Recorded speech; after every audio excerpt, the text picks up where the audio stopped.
Hello viewers, আমরা এখন দেখাবো ক্যালিব্রেশন কিভাবে করতে হয়। এটা হচ্ছে 30 কেজি স্কেল, জাপানি স্ট্যান্ডার্ড। এটা কিভাবে ক্যালিব্রেশন করতে হয় সেই জিনিসটা এখন দেখাবো।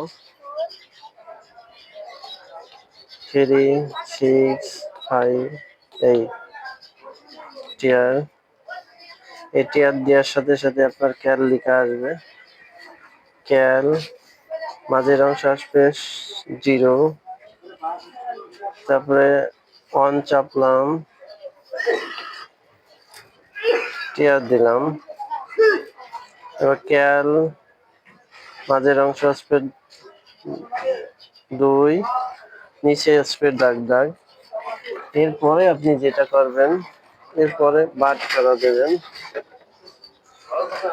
আমি 10 কেজি দিলাম বাটখারা দিয়ে এবার টিয়ারে চাপ দিলাম। যে ক্যাল লিখাই আছে, মাঝের অংশ 3 আছে, নিচেই 0। আমি 10 কেজি দিছি, এরপরে 10,000 লিখতে হবে। 10,000 লিখলাম। টিয়ার ক্যাল আছে, মাঝের অংশ 4, এই 40,000 লিখা হলাম। এরপরে দিতে দেবেন টিয়ার। এবার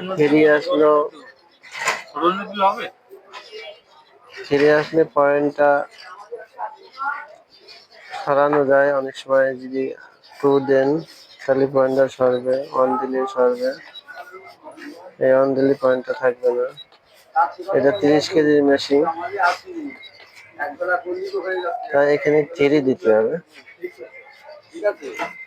টিয়ার এবার 10 আসলে এখানে 1 দিতে হবে। 1 টিয়ার।